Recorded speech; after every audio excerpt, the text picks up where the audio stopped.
I tell our clients and our prospective new clients that our software system is essentially an extra insurance policy for them. It's going to help shelter them from OSHA inspections, auditors, the citations that result from those inspections, and then the attorneys that are hired by the injured workers. Our software system is a fraction of the cost of an average insurance policy.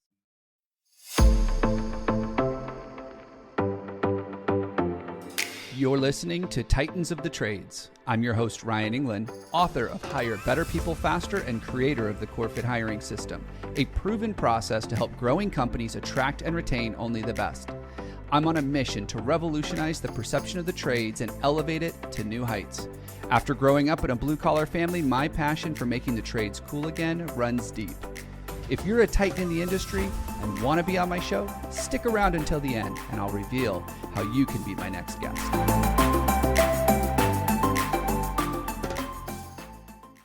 My name is Ryan Englin. This is Titans of the Trades. And on today's episode, I sit down with Eric Wick. He's the founder of our safety team. If you are in the construction business, if you are a contractor, you know the importance of safety. You know the requirements that some jobs have that you can show your safety program. And if you've ever been involved with OSHA, you know they want your compliance documents. They know everything. Eric has a background in insurance, and he saw what happens when companies don't know how to track and monitor their safety program. Our safety team came to the rescue.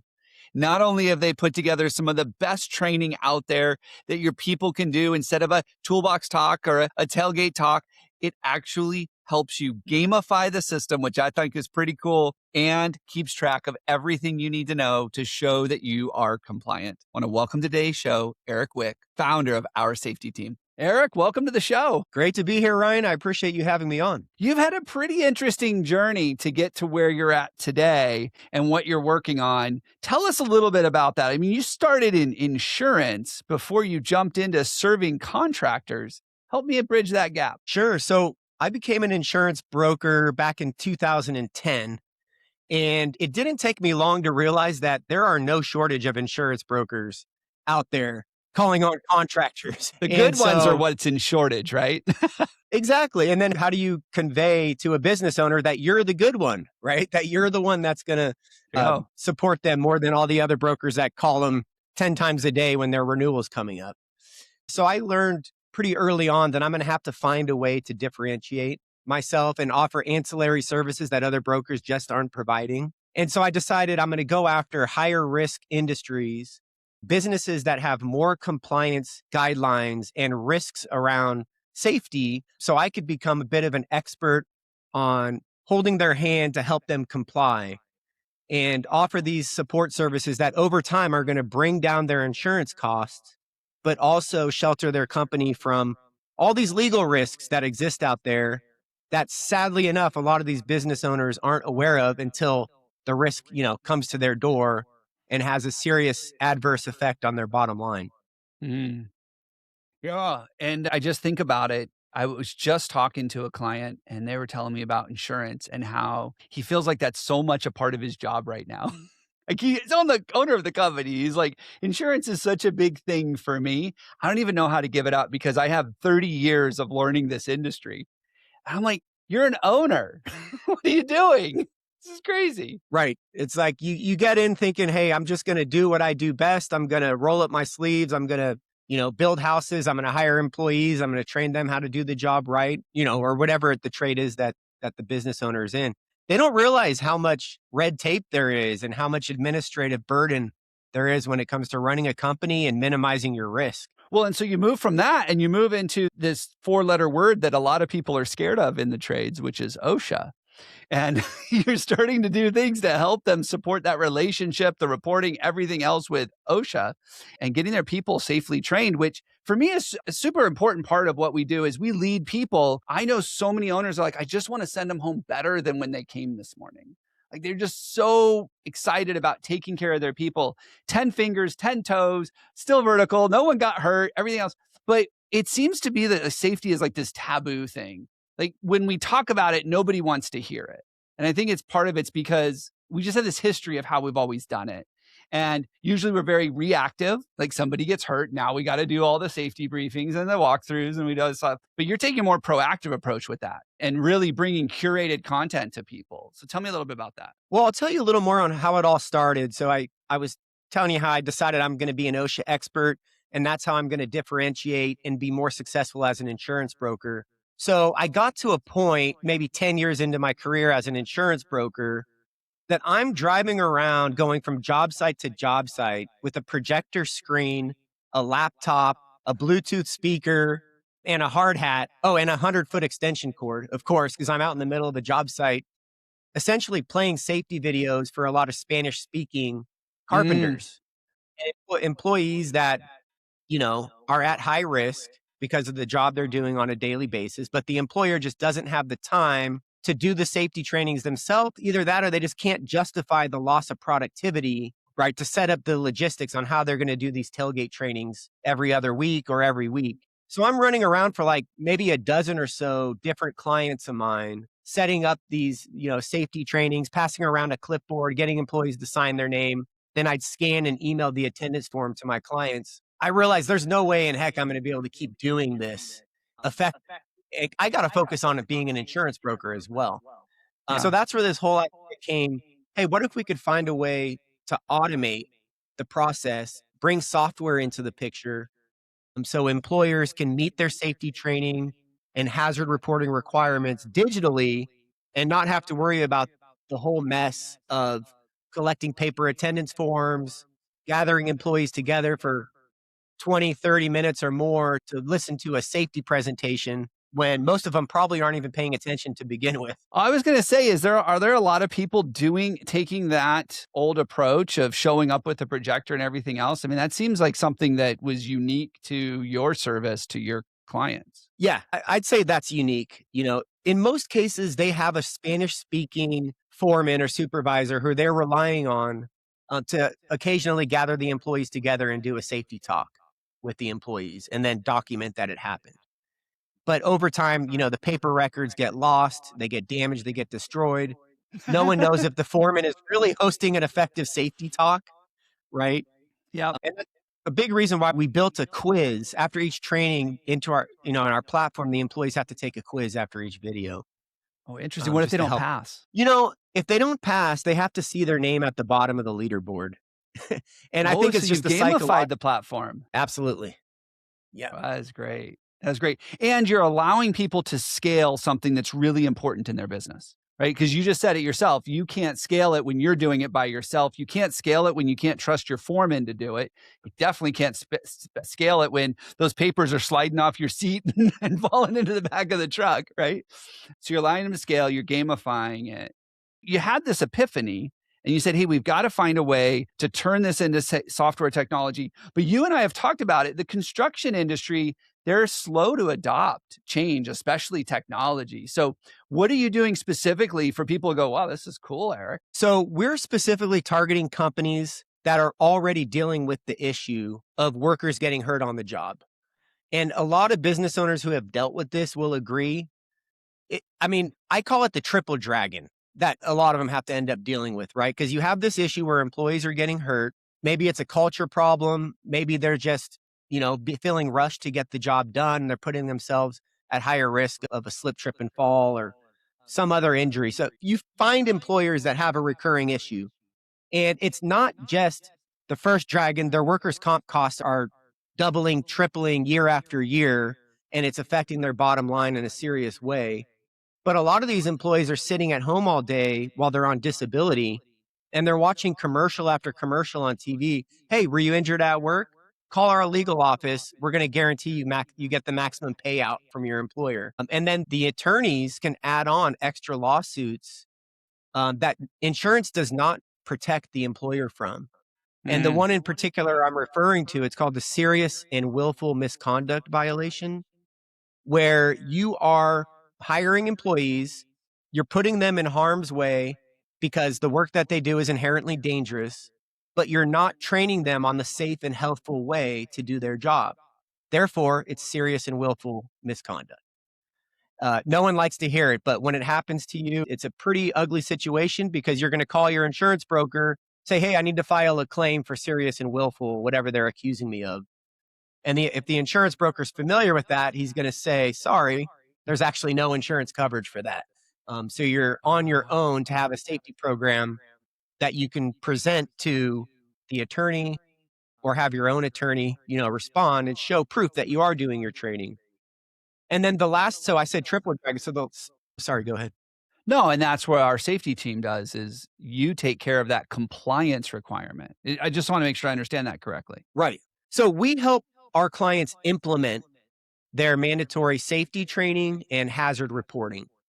Because what I found in my close to 20 years as an insurance broker, a high percentage of these contractors and, construction business owners, they do have a written IIPP that they got put together for them somewhere along the way, right? So it's a written injury illness prevention program that identifies how they're going to approach safety, what they're going to do in the event of an accident. But 9 times out of 10, that binder sits on a bookshelf and collects dust. It's not getting implemented. And the most time consuming and, difficult part of implementing that binder is doing the safety trainings on a recurring basis, right? Scheduling the training, hosting the content, and then collecting attendance forms. And then the second most time consuming aspect is doing occasional hazard assessments at job sites, documenting the identified hazards, and then reporting what the corrective action plan is going to be. And so that's what our system does. It essentially gives them a digital means of implementing their IIPP program instead of just having a binder that sits there on a shelf for 20 years and collects dust. Well, and I think too, it's one thing to do the training. It's another thing to document the training. And you're solving both those problems. Because I know a lot of these guys I've seen in the past, especially when you give it just to the field, they pencil whip everything, right? They're like, yep, we did that. And it's like, did you really do it? And so I love that you have the quiz on there and that you gamified it. But I think handling that compliance component is so important because the reality is the world of business is just becoming more compliant every single day. I mean, when you were talking about insurance and some of the other things, like one of the things that I wish I wasn't as familiar, but I've seen it is cybersecurity risk, even for construction contractors is really out there. And the insurance companies aren't doing much. Like if you have coverage at all, it's like very tiny.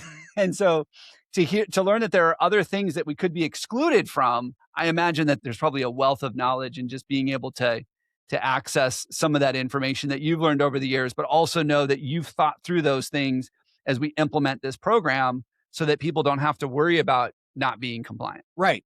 A lot of times I tell our clients and our prospective new clients that our software system is essentially an extra insurance policy for them. It's going to help shelter them from OSHA inspections, auditors, the citations that result from those inspections, and then the attorneys that are hired by the injured workers. So, and by the way, our software system is a fraction of the cost of an average insurance policy for a contractor, right? I mean, our average client with 20 to 30 employees only pays about $1,500 a year for our service.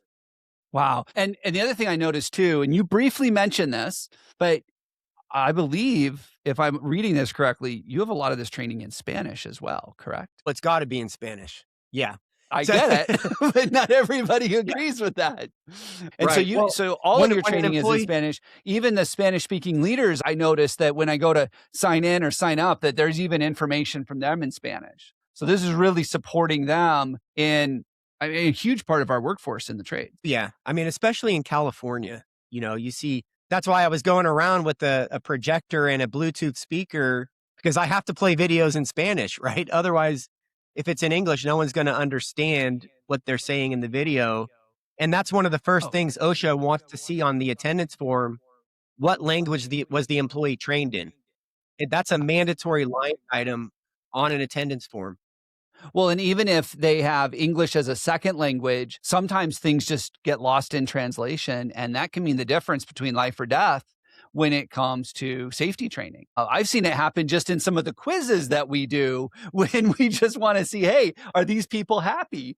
Are they excited about the people they work for? Do they feel like they're being treated well? And just like a 1 or 2 words off can completely change their understanding of what we're asking if we only do it in English. Yeah. Yeah. So when an employee opens our mobile app and they've got to complete the micro video, Most of our videos are 2 to 4 minutes in length. The first button they have to press with their finger is either English or Spanish. And if they push the Spanish button, everything from that point forward, the video and the quiz is going to be in Spanish. Wow. Okay. So you guys have a separate app. It's not just a website. Is that correct? Correct. Yeah. The web portal is primarily for the business admin, the HR officer, the safety director, the business owner in some cases, where they can log in. They can, look at the attendance records. If they want to download them and send them over to a GC or download the attendance forms, send them to their insurance broker prior to the renewal and say, hey, look, here's proof that we're doing our recurring safety training. Here's all the topics that we're doing. There's timestamps on the forms for when the employees completed it. Hey, go get us a discount on our insurance renewal. And the vast majority of the time, when you show proof that you are doing your recurring safety training, nothing's going to get an insurance underwriter more excited than that. It puts a smile on their face and you're going to get a 5% discount. And I know it because, I was an insurance broker myself for many years. So yeah, it's having everything there for you digitally. And so that's the business admin accesses that either online in the web portal or in the mobile app. And then if an employee just doesn't have a phone or they're stubborn and they refuse to use their phone for the training, they can also access the training videos in the web portal as well. So I see a lot of tradesmen who, someone says, oh, it's time for safety training. And you get the big eye rolls and we don't have time for this. And why am I doing this? I know how to be safe, which I've learned is not the case. We had a client, guy had been 30 years in the industry and he climbed up 30 feet to grab a hammer, didn't have a safety harness on, fell, almost killed himself. Almost died because he just went to go grab his tools. And the guy's 30 years. And I'm like, no, everybody needs safety training. They need the reminders. But how do you bridge that gap? How do you shift the mindset? Because if I'm sitting here as an owner, I'm thinking, you know what? I already get the eye rolls. I already get the pencil whipping. People don't want to do this stuff. How does our safety team help me get over that piece? It is important to remind the employees on a regular basis why safety training is so important. Because the employees don't see the other side of the equation where the business can literally be shut down. The business owner can face criminal charges when employees get badly hurt while working for him or her. So they have a legal requirement to offer the training for the employees.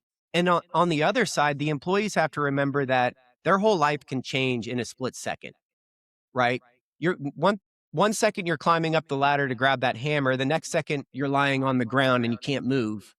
It reminds me of a client who had an employee fall off a ladder and they called me to report it right away. And they said, it's really not that bad. He just broke his jaw and all of his teeth fell out, but he's actually fine. And in my head, I'm like, oh my goodness. Doesn't sound fine to me at all. Yeah, I think there's a disconnect. I think people look at safety a lot of times as, it's this thing we have to do. And, we've got some amazing companies that we've worked with and that we continue to work with, and they're just known industry-wide for their safety programs and how critical it is because they really do care about their people. It's not just a compliance thing. It's not just checkbox. Like, no, we want you to be safe. We want you to be able to get up there and get your tools, tie off correctly, make sure you're safe, not fall, so you can go back home to your family and, not have accidents and all of these things. But I do think that there's a shift that needs to happen between leadership in the field and bridging that gap. I do think having technology that's gamified can really help. Gamification's huge. I think we're missing out on a lot of areas in the trades. And so I think it's really neat that you have that. Yeah, I think it makes an impact when the employees open up the app and they click on the menu tab, they see the leaderboard right there. And if the employer is doing something to promote the leaderboard with the employees, like I say, hey, every 3 months or 6 months, hold another contest with the employees where, let's say the top 3 employees on the safety leaderboard get a gift card to Starbucks or a $50 cash prize in front of all the other employees. It's just going to make safety a little more relevant in their eyes. And it keeps safety a part of the conversation, even in a way where they can have a little bit of fun with it. So yeah, I feel like the leaderboard and having that quiz at the end of the video makes a big difference, even though quizzing and having a leaderboard is not something that OSHA requires for any business to do. Yeah. It's just going to help improve like the effectiveness and holding the employees accountable. And I hear a lot of people talk about safety culture, and I'd love to get your take on that and what you hear when people say safety culture and they think about, they push safety culture. Yet I don't think that their actions always line up with what they want. What do you think of when someone says, "Oh yeah, we've got a safety culture"? Like what's really going on and what are some things we can do to bridge that gap between the leadership and the field when they're saying those things? Yeah, the priority is communication and keeping safety top of mind on a daily basis, or at least a weekly, recurring basis, that you're reminding the employees that injuries happen all the time. And if you're not keeping safety top of mind, it can happen to you too. And just like you said, employees roll their eyes. Even some employers, when I'm talking to them about our service, they roll their eyes. They think it's ineffective. They think a lot of times accidents happen just because an employee is lacking common sense. And you could train them on, every safety topic that exists on a weekly basis, and they're still going to get hurt. So in their head, they're like, why am I going to spend money on a safety training service when my employees are probably just going to get hurt anyway? And that's when it really all comes back to the culture, having a safety culture inside your company. I compare these companies that we're working with to like the general contractors out in San Francisco or in New York City, where they're not allowed to step foot on a job site unless their experience mod is under a 1.0, which means they have a better than average claims history compared to the peers in their industry. Yeah. So sometimes, even if a sub has had one bad injury over the past 3 years, they might not be allowed to step foot on a job site for a certain general contractor in the city, in a big city where they have stricter safety standards. Yeah, yeah. So especially as you start working with larger GCs, even people that have federal contracts, those kinds of things, to be called in as a sub for that, there's a lot of extra requirements that something like having a safety program or safety training that is regulated, that is tracked, that is reported on could really help. I think there's a lot here that our safety team can not only help with on the mindset side, but clearly on the training and reporting side. How do people learn more about what you guys are up to? How do they get a hold of it? I think you've got a couple of checklists or something that can help out our listeners if anybody's interested in, hey, how does this really work for us? Yeah, so I'd say go to our website, oursafetyteam.com, safetyteam.com. You could download a free safety compliance checklist. It's essentially the same checklist that OSHA is going to show up at your job site with. Or if they schedule an audit or an inspection at your office, these guys always show up with a checklist, right? And they're just going through line item by line item. Show me your IIPP. Show me that you're doing tailgate trainings on at least a biweekly basis. Show me the attendance forms. And you could download that checklist from our website. Or if you want to see a quick demo on how our system works, click the green box at the top and book a time to join us for a 10-minute online call where we could do a screen share and just quickly walk you through how our automated platform can help you implement your safety program and shelter you from legal risk, while also helping reduce workers' comp premium over time. You can also just go ahead and sign up on our website. So if any one of your listeners decides to give our system a try and they mentioned that they learned about us through your show, I'd be happy to offer them an IIPP that we create custom tailored for their business, their industry, and the state they're in, just as an offer. That's awesome. So if they don't have that, and for those people that are listening that don't know what that is, what is an IIPP? It's the Written Injury Illness Prevention Program. So that's the first thing that any OSHA inspector or attorney that was hired by one of your injured workers is going to come ask for. Show me your IIPP. Yeah. And in a lot of cases, when you're accepting a job or you're bidding on a job with a large GC, it's going to be in the contract that you have an IIPP and that you implement it. And a lot of times, the sub will sign off that they have it, that they implement it. No one ever verifies if that's true or not. Yeah. Yeah. But when I the think accident it's one of those happens, things that it's important to have because it makes you think through some things. It makes you have the conversation with it, which I think is really important in this industry right now. So what an amazing offer. Thank you for that, Eric. This has been great. I think what you guys are doing, the need that you saw in the marketplace and how you're choosing to solve it. And I'm going to say it again. I really think the gamification is cool because I think that's really helpful, getting the field to embrace this. So thank you for all that you're doing. This has been great. Hey, I really appreciate you having me on, Ryan. It's been a lot of fun. Thank you.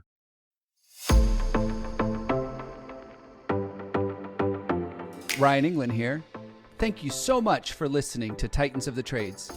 If you're a titan in the construction, manufacturing, or skilled trades industry and would like to be a guest on my show, please visit podcast.corematters.com. If you found value in this interview, would you share this episode on social media? Just do a quick screenshot on your phone and share it with a friend or post it on social. And if you know someone that would be a great guest, tag them on social media to let them know about the show and include the hashtag Titans of the Trades. I love seeing your posts and guest suggestions. We are regularly putting out new episodes and content. To make sure you don't miss any episodes, click the subscribe button. Your thumbs up, ratings, and reviews go a long way to help promote the show and get me one step closer to solving the labor crisis facing the industry. Want to know more about how we're doing that? Go to our website or follow me on LinkedIn. Thanks for listening.